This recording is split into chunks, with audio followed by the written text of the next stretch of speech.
Afternoon everyone. The video you're going to see next is aimed at pet birds. I do say it in the video, but I just wanted to sort of give a little bit more information on what I'm aiming the video at. It's really for those pet birds, just one or two in a cage, that just need that extra little bit of supplementation.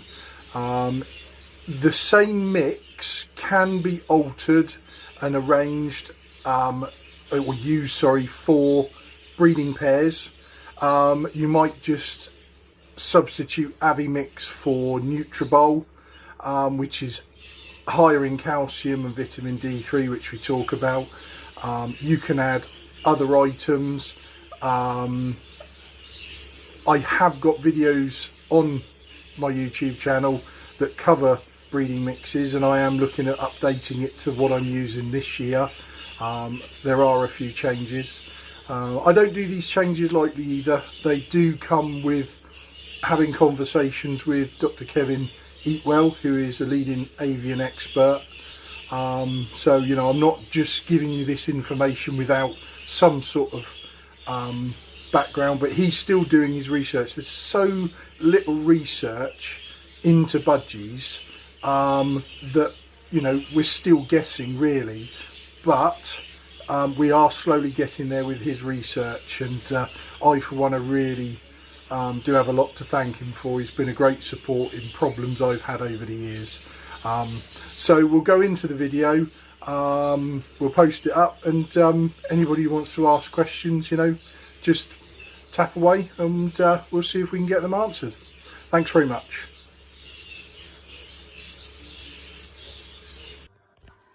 Afternoon everyone, my name's Neil Corley. We're going to do a little bit on soft food. Now, soft food can take so many different forms, but what I've tried to do is I've tried to get the basics for pet birds and mixing up very, very small quantities. The main aim is calcium, vitamin D3, and perhaps just a very minerals. There's a little bit of extra protein, but pet birds don't need a lot of extras. Calcium and vitamin D are the main two, simply because they're in the dark all day in theory. Yes, it's light, but no direct sunlight onto the skin means no vitamin D3. So what we're going to do, I've got some ingredients here. We've got grated carrot, sweet corn and peas, soaked seed, which I'll talk to you about in a little bit more in a minute. We've got mealworms, and we've got granary bread, and it is simply that one. Okay, so in my theory is you can keep the bread in the freezer. These peas and sweet corn have come out of the freezer, and we always got carrots in the house, but you could use anything as long as it's on the safe list. Okay, so what I'm going to do, I'm going to put carrot in a bowl, peas and sweet corn. Now, the soaked seed has been soaked for basically 24 hours. In there is canary seed, millet seeds, sunflower hearts, split peas, millet, the bits of millet off the millet sprays, hemp, and there are several others from the health food shop. Again, oh, there's barley as well. You could put wheat in there. There are so many, chai seeds. I'm always adding a few occasionally, but at the moment, these are what I'm using. So all I do is put this in a little pot, and I put one drop of iodine in, which we've all been talking about lately. I will try and put just a picture up of the iodine that is usable. Yeah, so, and they're soaked in that. So we're getting our iodine content into the birds by eating rather than drinking. And I do wash this 2 or 3 times during the 24 hours and each time I put fresh water in and put a fresh drop of iodine in. Okay, so we put that in there. And waste any. Okay, so now with the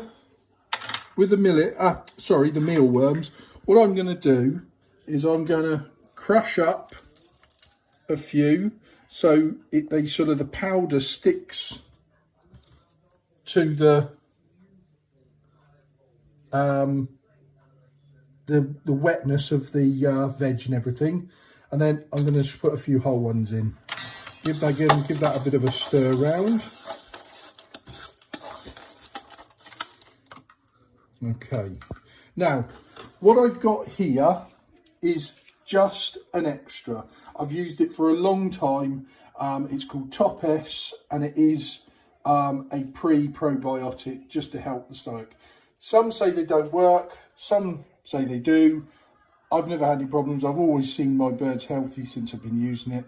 So, and again, you can get this from a chap called Colin Leask, who is on Facebook, and you just order it direct from him over the phone.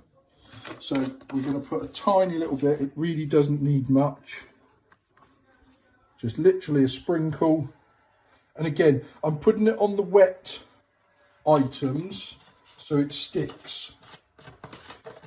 Now, and this is where anybody using Avimix, I would recommend putting your pinch of Avimix into this.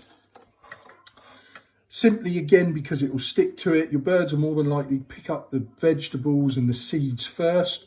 So a really good mix in, okay? And it's a good way of not wasting it as well, okay? Now, I've just done half of one of the slices of bread.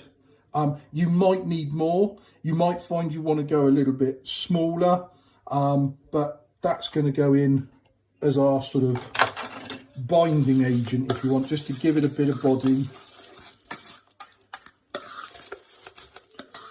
Okay. Now, if you didn't want to use the bread, you could use a shop bought one like EMP, but just a word of warning, all EMP is waste baker's products. So it's bread, biscuits, cake, all ground up, and a few things added, which you've just added with the Avimix. So it's not really any different to shop bought. Okay, now I don't use Avimix simply because I'm feeding 150 birds, and when I do my mix, this bowl is pretty much full, but you can see there's quite a bit there. So what I would suggest you do is I even feed my birds in pots like this. So you could put a spoonful in, maybe two, and offer that to your birds. Now you're saying, well, we've got a lot left out. I still think that this is good in the fridge for tomorrow, but I wouldn't go any further than that, especially with the soaked seed. So again, you could mix up even less than this if you wanted to. You could quarter of a slice of bread, a few peas, a few sweet corn. So I just think with using frozen veg, the grated carrot, it really is cost effective, a great way of feeding, your birds. Now, like I say, I haven't got any Avimix here, but that is how we would recommend the best way to feed Avimix, because a lot of people are saying, oh, it doesn't stay on the seed, which is quite right, because it's not wet. It's got nothing to stick to. Okay,